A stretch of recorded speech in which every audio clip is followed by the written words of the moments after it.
Hello students, welcome to my channel.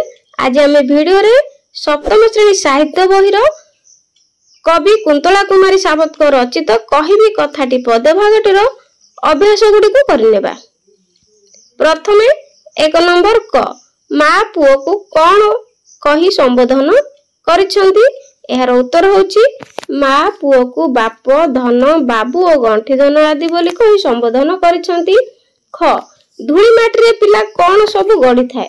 एहार उत्तर होची धूली माटी रे पिला सबु पक्षी पशु जीव देवता और देवल आदि गड़ी थाए।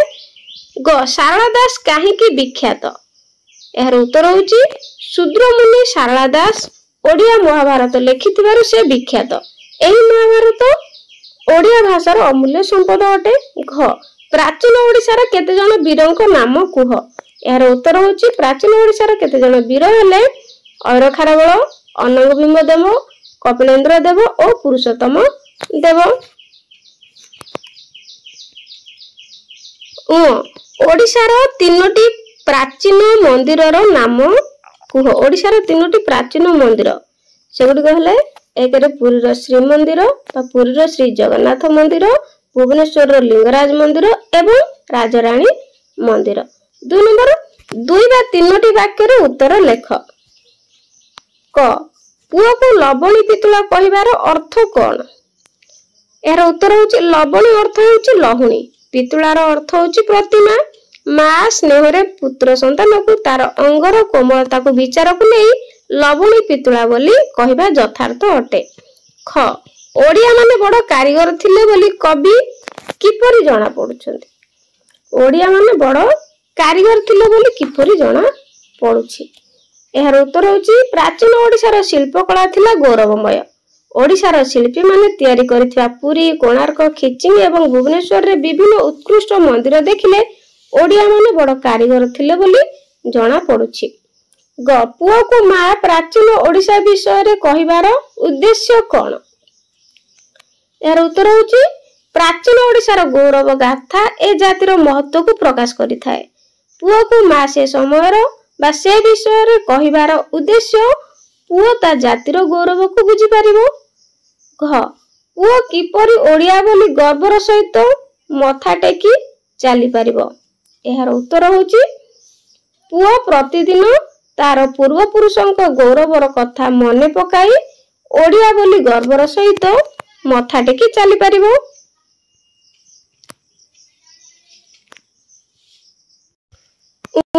संज आलती रे जळे तो तांकरी बती कहिबार तात्पर्य कोन। एहार उत्तर होची ओडिया शिल्पीर गौरवर कहानी लक्ष लक्ष देउळ रे संज सकाळर बती भली उज्जली उठी थाए बोली एक तात्पर्यपूर्ण कथा एठारे कुहा जाईची। 3 नंबर सरल भाषा रे बुझाई लेख। एठारे हम सरल अर्थ लेखिबा। पत्थर उपरे आंकिछती छवि अपरूप मनोहर। एहार सरल अर्थ लेखिबा पत्थर डट मनोहर। संस्कृत पद्यांशटी उत्कल भारती कुंतला कुमारी सावंत रचित कहिबी कथाटी पद्यरु आनीत। ओडिशार कारीगरी माने बा कारीगर माने मंदिरर पाषाण गात्र रे किपरि अपरूप शोभा खोदन करि जाइछन्ती ओ नदी बंध मान निर्माण करी किपरि कारीगरी कौशलर पराकाष्ठ प्रदर्शन करि जाइछन्ती ताहा एठारे वर्णना करा जाइछि। अतीतर उत्कलर अतीत उत्कलर कारीगर माने कला स्थापत्य क्षेत्र रे उत्कर्ष प्रतिपादन करि जाइछन्ती। निहाण मुनर प्रस्तर देहरे सृष्टि करि जाइछन्ती अपूर्व कला कौशल। आज मध्ये मंदिर मानकर सेही चारुकला देश विदेश रे पर्यटक मानक आकृष्ट करूछि।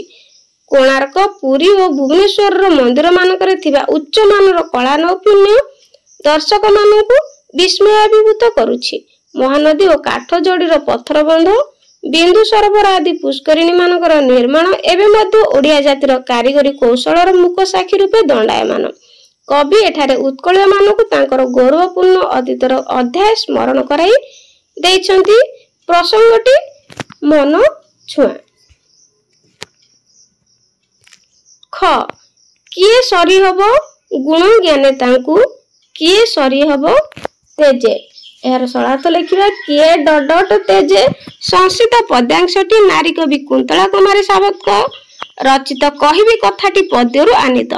ଏଠାରେ କବି ଉତ୍କଳୀୟ ରାଜା ମହାରାଜା ମାନଙ୍କର ଗୁଣ ଜ୍ଞାନ ଓ ବୀରତ୍ୱ ଗରିମାର କାହାଣୀ ଅବତାରଣ କରିଛନ୍ତି।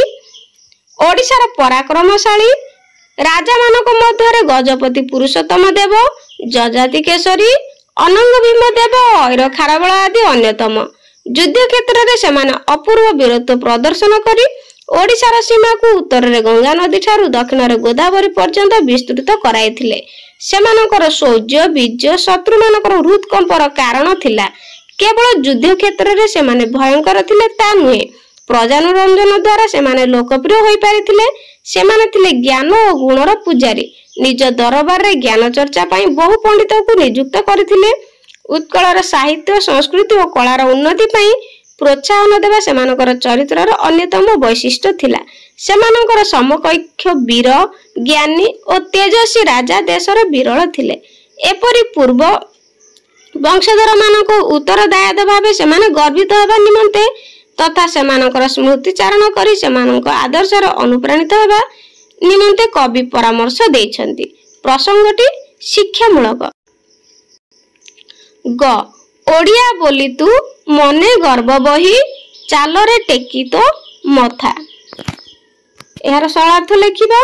ଓଡ଼ିଆ ମଥା ସଂସ୍କୃତ ପଦ୍ୟାଂଶଟି ସାହିତ୍ୟ ବହିର କହିବି କଥାଟି ପଦ୍ୟରୁ ଆନିତ। ଏଠାରେ ନାରୀ କବି ଡକ୍ଟର କୁନ୍ତଳା କୁମାରୀ ସାବତ ଉତ୍କଳୀୟ ସନ୍ତାନକୁ ତାର ପୂର୍ବପୁରୁଷ ମାନଙ୍କ ଗୌରବ ଓ କାର୍ଯ୍ୟବାଳୀ ପାଇଁ ଗର୍ବିତ ହେବା ଉଚିତ ବୋଲି ବର୍ଣ୍ଣନା କରିଛନ୍ତି। ଉତ୍କଳରେ ଉତ୍କଳୀୟ ମାନେ କଳା ସ୍ଥାପତ୍ୟ କାରିଗରୀ କୌଶଳ ଯୁଦ୍ଧବିଦ୍ୟା ସାହିତ୍ୟ ସଙ୍ଗୀତ ଆଦି ସବୁ କ୍ଷେତ୍ରରେ ଆପଣାର ଉତ୍କର୍ଷ ପ୍ରତିପାଦନ କରି ଯାଇଛନ୍ତି। ଉତ୍କଳୀୟ ଶିଳ୍ପୀ ମାନେ ମନ୍ଦିର ଗାତ୍ରରେ ଅପରୂପ ମୂର୍ତ୍ତିମାନ ଖୋଦନ କରିଛନ୍ତି। କୋଣାର୍କ ମନ୍ଦିରର ଭଗ୍ନାବଶେଷ ଏବେ ମଧ୍ୟ ଉତ୍କଳୀୟ କାରିଗର ମାନଙ୍କ ଉନ୍ନତ କଳା ନୈପୁଣ୍ୟର ମୁକ ସାକ୍ଷୀ ରୂପେ ଦଣ୍ଡାୟମାନ। ଲକ୍ଷ୍ୟ ରାଜାଙ୍କର ମୌଡ଼ମଣି ଠାକୁର ରାଜାଙ୍କର ଗୁଣ ଜ୍ଞାନ ବୀରତ୍ୱ ସମଗ୍ର ଦେଶରେ ଉତ୍କଳର ଗୌରବ ବୃଦ୍ଧି କରିଥିଲା।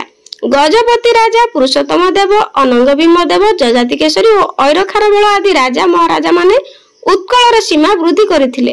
ଖଣ୍ଡଗିରି ଓ ଉଦୟଗିରିର ଗୁମ୍ଫା ମାନଙ୍କରେ ତାଙ୍କର କୀର୍ତ୍ତିରାଜି ଖୋଦିତ ହୋଇଛି। ଗଙ୍ଗବଂଶ ସମ୍ରାଟଙ୍କର ଅକ୍ଷୟ କୀର୍ତ୍ତି ଭାବେ ପୁରୀର ଜଗନ୍ନାଥ ମନ୍ଦିର ଦଣ୍ଡାୟମାନ।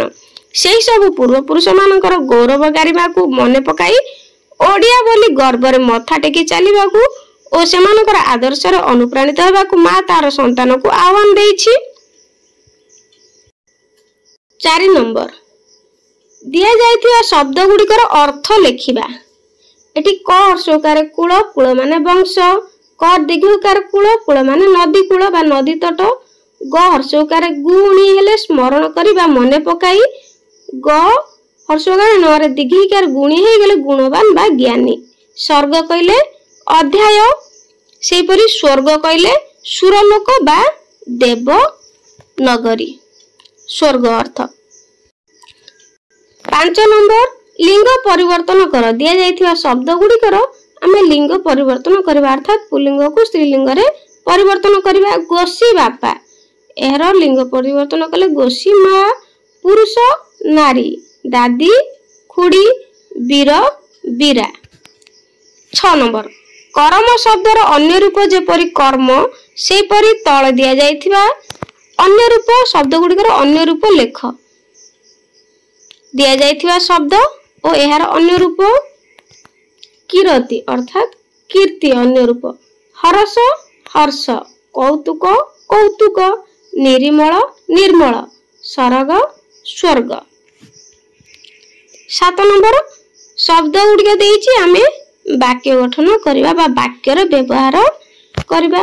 ପ୍ରଥମେ ଭେଲ, ଏହାକୁ ବାକ୍ୟରେ ରୂପାନ୍ତରିତ କରିବା। ଭଲକୁ ଭେଲ କରିବା ପ୍ରକାଶର ସ୍ୱଭାବ। ଚେତା, ବୁଢା ଲୋକଟି ଖରାରେ ଚେତା ହରାଇ ପଡିଗଲା।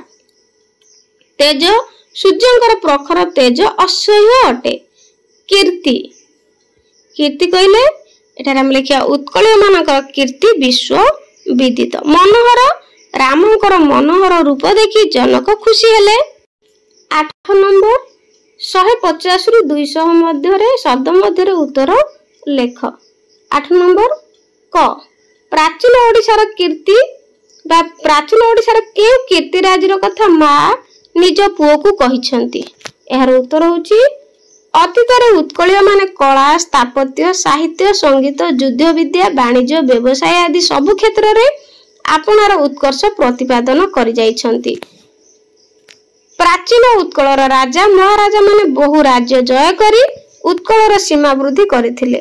युद्ध क्षेत्र रे सेमाने अपूर्व वीरत्व और रणकौशल प्रदर्शन करथिले। बहु बंध और पुष्करिणी आदि निर्माण करथिले। कारुकला क्षेत्र रे ओडिशार शिल्पी मानकर कला नैपुण्य एकदा विश्व रे विस्मय थिला।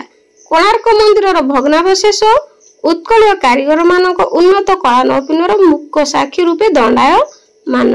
लक्ष्य राजा मौड़मणि ठाकुर राजांकर गुण ज्ञान और वीरत्व सारा भारत रे उत्कलर सम्मान और गौरव वृद्धि करथिला। उत्कलीय राजांकर अक्षय कीर्ति अद्यावधि खंडगिरी और उदयगिरी गुंफा मानकर खोदित होईछि। साहित्य क्षेत्र रे कवि सम्राट उपेन्द्र भंज जगन्नाथ दास शूद्रमुनि शारदा दास आदि कवि मानकर अमर कृति एवं मध्य ओडिया साहित्यर अमूल्य ग्रंथ होई रहिछि। अभिमन्यु सामंत सिंहारंकर विदग्ध चिंतामणि ओडिया सारस्वत भंडार अमूल्य मणितुल्य शोभावर्धन करुछि। उत्कलीय मानकर एही सब कीर्तिराजी को माँ निज पुओ को कहिसंती। 8 नंबर ख माँ पुओ को अतीतर उत्कलर गौरव गाथा कहबा मुरे केउ उद्देश्य रहिछि? एहार उत्तर होछि प्राचीन उत्कलर सीमा उत्तर रे गंगा नदी ठारू दक्षिण रे गोदावरी नदी पर्यंत विस्तृत थिला। अद्यावधि ओडिशार प्राचीन कीर्तिमाला आधुनिक ओडिशार बाहर परिदृष्ट हुए। अतीत रे उत्कलीय माने कला स्थापत्य साहित्य संगीत युद्ध विद्या वाणिज्य व्यवसाय आदि क्षेत्र रे आदि सबु क्षेत्र रे आपनार उत्कर्ष प्रतिपादन करि जाइछंती। उत्कलर पूर्व पुरुष माने जे गौरवावह मोहनीय कार्य मान करि जाइछंती ताहा काल काल धरि विराजुथिबो। समय अनुक्रमे मरहट्टा मोगल और इंग्रेज मानक शासन काल रे ओडिया जातिर पतन आरंभ हैला। प्राकृतिक विपर्यय आदि ओडिशार मेरुदंड दोहलाई देला। ओडिया जातिर एपरि दुर्दिन रे अण ओडिया मानक चक्रांत जोगु खंड विखंड होई भाषा साहित्य शिल्पकला आदि सबु क्षेत्र रे ओडिशार अवनति हेबाकु लागिला। ओडिया माने निज गौरवमय ऐतिह्य को भूली गले। एपरि कि बाहर निजर ओडिया बोली परिचय देबाकु कुंठाबोध कले। ओडिया माँ जनक जने देशप्रेमी आदर्श जननी। से चाहे तार संतान उत्कलर अतीत इतिहास विषय अवगत हेउ तार पूर्व पुरुष मानकर पदांक अनुसरण करू। निज संतान को जने सुनागरिक देश वत्सल गढ़िबा पई माँ तार पुओ आगर उत्कल पूर्व पुरुष मानकर गौरवमय कार्यावली वर्णना करिछि। सेमानकर आदर्श रे अनुप्राणित होई सेमानक गौरव को ओ गारिमा को स्मरण करी ओडिया बोली गर्व रे मथा टेकी चालिबा को से पुओ को ओडिशार प्राचीन कथा कहउछंती।